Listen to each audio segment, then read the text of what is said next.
Este é um homem de Braga, um homem que é o próprio a preparar o automóvel. Mais conhecido do António Leite Ferreira, mais conhecido do António Casais. Este homem é um preparador de carros clássicos. Este carro é todo preparado por ele. O que lhe dá uma situação de prazer especial, pois é preparador, é condutor e tem um carro feito cá, muito bem preparado. Vamos ver os Starlets. Os Minis normalmente são os carros que despertam paixões. Exato, marcaram um período, recordas das células corridas de Vila de Conde, da Granja do Marquês, início dos automóveis fortes em Portugal, na década de 60, de 70, do célebre pilotos Lampreia não, que era dos Bemas, mas o César Torres, o Gião, pessoas que de facto marcaram uma época com estes pequenos carros. Primeiro Starlet. Isto quando estão ainda os concorrentes do Troféu Nacional de Montanha a terminar. Estávamos a ver a prova de, ou melhor, estamos a ver a prova de Nuno Cabral. Os Starlets que ontem causaram alguns sustos, houve 2 pilotos a maltratarem muito os carros. Uma situação que nós até consideramos, se me permite a expressão, um bocado leviana, na medida em que era um treino livre e não havia razão nenhuma para o piloto estar preocupado só em, também aí por isso são iniciados. Mas acho que não havia razão nenhuma de uma prova em que treinos são livres, portanto para uma adaptação, para ver se o carro está em ordem, os carros baterem. Já num treino cronometrado, as situações sucedem, mas num treino livre acho que tem que haver o cuidado da parte do piloto para não estragar um dia desportivo, estragar um campeonato numa subida que não tem qualquer significado. Única e exclusivamente até ao fim da prova. Exatamente. Única e exclusivamente para se adaptar, ver se está tudo alinhado. Continuamos com Nuno Cabral. Em termos de troféu Starlet, Pedro Batista tem vindo a dominar esta prova.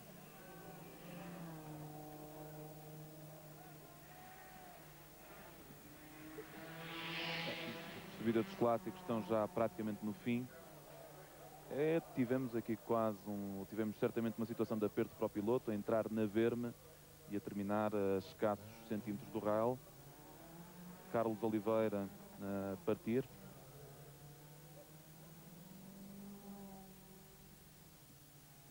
É a fase inicial da prova, parece que o tempo está novamente mais seco. Sim, eu pessoalmente confesso de que, e as pessoas que me perdoem, depois também tenho o meu coraçãozinho aqui a trabalhar como homem da organização, o nevoeiro está de facto mais ou menos tranquilo. A chuva é assim mesmo, mas o nevoeiro poderia trazer consequências muito desagradáveis. Ora, há comeu a batidela, exatamente, duas batidelas. É no início da rampa, na zona do Barroco.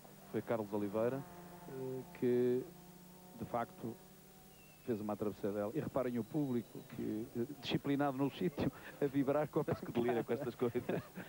A vibrar com a banca. Mas enquanto que os toques forem assim, não é grave.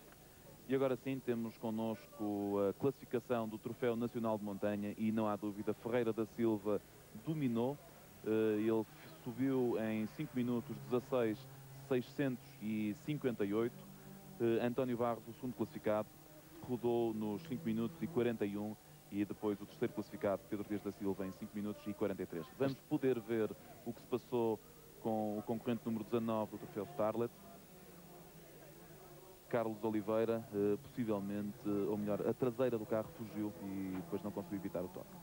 É tal situação que eu transmiti, de que admito que entre a primeira e a segunda subida, como é um somatório, o piloto, e aqui sim, as batidelas não são agradáveis, mas são naturais, tentar de facto travar um pouco mais tarde para tentar melhorar, caiu tudo por terra e com certeza que na sua classificação vai ficar um pouco aquém daquele seu interesse. Estamos com Martim Raposo Magalhães, um piloto que na primeira prova deste troféu deu nas vistas, aqui em Braga, justamente. E um homem que me permite saudar. Raposo Magalhães era um homem importante nos automóveis, marcou uma época, um homem da Federação, mas que tem aqui um digno substituto em representação de um grande novo automobilístico, Raposo Magalhães, que toda a gente conhece. Aliás, 2 substitutos, ou 2 sucessores. Creio que sim. Que é justamente o Martim Raposo Magalhães e o Lourenço Raposo Magalhães, 2 pilotos que têm vindo a participar neste troféu ao longo das 2 últimas épocas. Ou melhor, portanto, 98 e 99. Este ano creio que será o último ano em que estes Starlets irão participar. Não oficialmente sabemos que vai surgir um modelo novo, o Yaris, e tudo indica que estes carros irão, com certeza, se calhar fazer ralis iniciados ou outras atividades. Ou devem fazer para ser aproveitados, porque acho que estes automóveis ainda têm condições para fazerem outras provas, de maneira a que possam ser utilizados e úteis. E são os carros, sem dúvida, ótimos para iniciados. Um carro muito equilibrado, sem vícios, um carro com uma potência simpática e que consegue performances de facto muito interessantes. E vamos à classificação geral do Campeonato Nacional de Clássicos. Carlos Rodrigues dominou, subiu em 5 minutos e 39, o que quer dizer que é o segundo piloto até agora em termos absolutos. Logo a seguir, os minis de José Carvalho, quem subiu em 6 minutos exatos. Nuno Pimenta foi o terceiro classificado com 6 minutos e 2 segundos. E é de facto curioso como, com este tipo de condições, os minis conseguiram impor-se a carros bem mais potentes. Não só as suas performances, mas também de facto, como se diz, e peço desculpa das pessoas, as unhas dos pilotos aqui vêm ao de cima, porque implica uma condição de facto de saber num piso francamente complicado. Estamos com o Luís Filipe Nunes, também já ele na parte final da prova.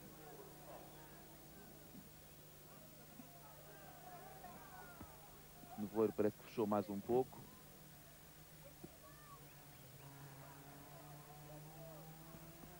São condições, como reparados, eles hoje ninguém arrisca um mínimo de nada, tudo muito bem calculado para não terem, creio que lá estamos o segundo Raposo Magalhães, tudo, de maneira a que não haja desculpas para que o toque suceda. Portanto, isto é tudo feito hoje para que não, inclusive às vezes nos tempos secos, vai-se além da faixa branca, da delimitação da estrada. Se repararem os espectadores, andam com um pneu muito próximo em cima, mas mesmo só numa zona como esta, que não tem problema absolutamente nenhum, porque é uma reta à sequência, não arriscam nada, porque pode ter as consequências muito más.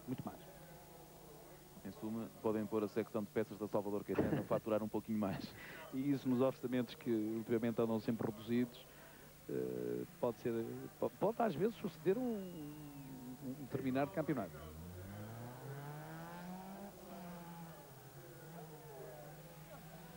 Mas não podemos deixar, peço desculpa Pedro, mas não podemos deixar de transmitir que os automóveis são um meio interessante de divulgação da publicidade. E eu estou aqui a transmitir aos mídias, às agências e aos comerciais que de facto, reparem, permitam-me, estou aqui como convidado e com certeza que vão permitir isso para colaborar com esta gente que gosta e que vibra. Está aqui um meio interessante de apostar e que é simpático. Pedro Antunes a terminar, já com o carro perfeitamente no limitador. Esta câmara é interessante e, como veem os comerciais, é uma zona boa também para fazer publicidade. Reparem o zigue-zague aqui deste piloto. Aliás, há sítios muito interessantes para pôr publicidade. Recordemos um piloto daqui a uns anos que pôs publicidade debaixo do carro, não é? Sim, a secção das anedotas, do humor. Reparem a atravessadela do piloto, mas corrigiu e segurou bem o carro. Foi ainda, penso, nos anos 70 que o Fernando Faria, o famoso já Pondolada, com o Datsun 1200, colocou publicidade debaixo do carro e foi da mais vista, foi da mais fotografada na altura. Mas era feita, aliás, começaste a transmitir, mas para os espectadores que não sabem, estamos a falar numa época em que, portanto, a juventude do piloto também assim se prestava, em que apostava a dar uma cambalhota e dava a cambalhota. Num célebre Datsun fazendo algumas maravilhas em algumas provas com um carro de facto bastante desequilibrado, atendendo hoje aos desequilíbrios que os automóveis têm. E muitas vezes com o Nani para baixo. E estamos com António Sousa Pinto. Espero que os jovens que nos ouvem hoje não façam isso, não tem pés na cabeça. Não és grande exemplo. Águas passadas não movem moinhas.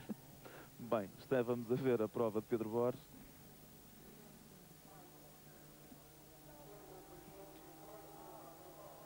E tanto quanto se ouve nos altifalantes, parece que vamos ter o Peixoto. Um homem de Braga, vai apostar, ele tinha o terceiro tempo há pouco, com certeza que ele está interessado em fazer um bom tempo, mas também estará interessado em fazer um campeonato e estou convencido que ele vai fazer isto com muito cuidado. Ele também tem vindo a apostar no Troféu Nacional de Montanha, ele esteve na rampa da Serra da Estrela, a primeira prova, foi o segundo da classe dele. Exato. Um jovem piloto, muito novo, anda muito bem em karting. Há 2 anos que apareceu a fazer o Toyota Starlet Este ano é a segunda, portanto, exatamente a segunda vez que está a participar. Vamos ver a subida dele. Não vamos dizer que é um artista bracarense, mas vamos dizer que é um bracarense com qualidade.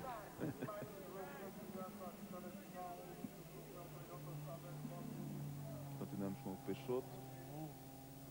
A aproveitar tudo o que há para aproveitar. Mais uma atravessadela. Deixamos errar e foi contra o raio.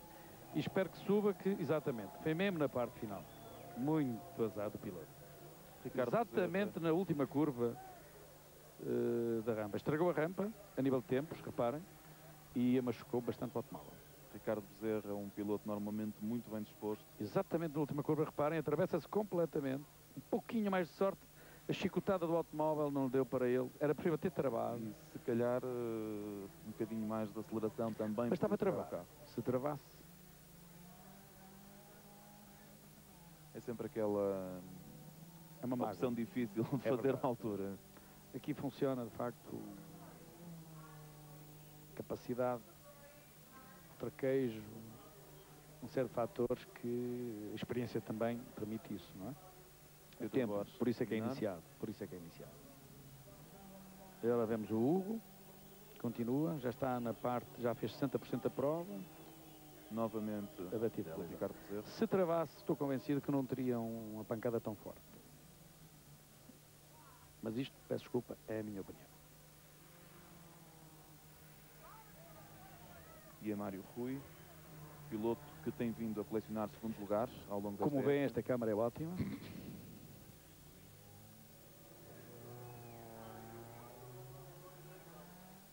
Ora, estamos a ver a parte final. De Raposo Magalhães. Ou melhor, António Sousa Pinto, que faz parte da equipa dos irmãos Raposo Magalhães. Exatamente. Os carros é que são iguais. Agora o Hugo deve estar a chegar. Estamos na zona do restaurante, zona da Falperra. Aqui é que é mesmo a Falperra. É Luís Barros, que temos na imagem.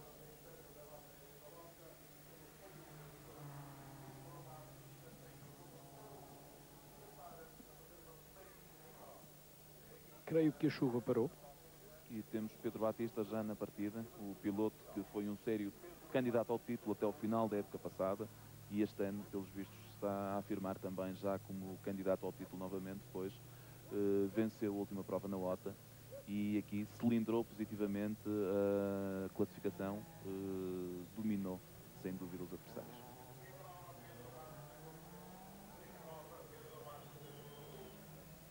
Hugo Peixoto a terminar. Vamos a ver que tempo é que este piloto tem. A rodar no minuto 3, segundo 9. Perdeu 2 lugar parcial. Perdeu 2 lugares. Recordemos que para já esta é uma classificação meramente oficiosa.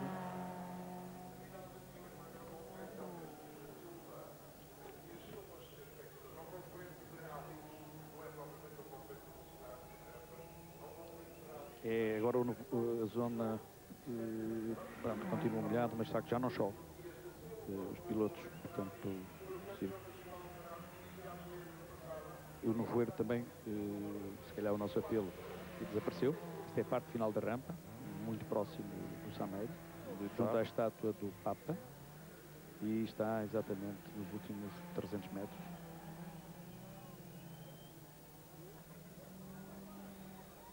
Como tal, a água diminuiu bastante. Os tempos certamente irão também... Agora vão ser exatamente um bocadinho melhores, não é? Alguns chegam aqui, que, exatamente como o piso está escorregadio, olha, passou para o 3º lugar. O piso está escorregadio, com os limitadores a tentar, tendendo a situação nervosa, de ganhar os décimos necessários, mas com o limitador a bater não é bom, pelo contrário, o carro está a andar menos. Estamos já com o primeiro concorrente do troféu Renault. Megane. No Megane. Tem Mário Rui agora, ainda um concorrente do troféu Starlet. Penso que falta-nos ainda Pedro Dias da Silva. Exato. Eu posso admitir, e também já agora transmito ao público, o Pedro está a fazer 2 corridas, como sabes. Exato. Ele é obrigado a descer do Sameiro à cidade para voltar. É natural que tivesse apanhado um pouco de trânsito. E com certeza que a direção da prova, se ele chegou lá abaixo, lhe permitirá fazer a subida noutra ordem. Depois está muito público.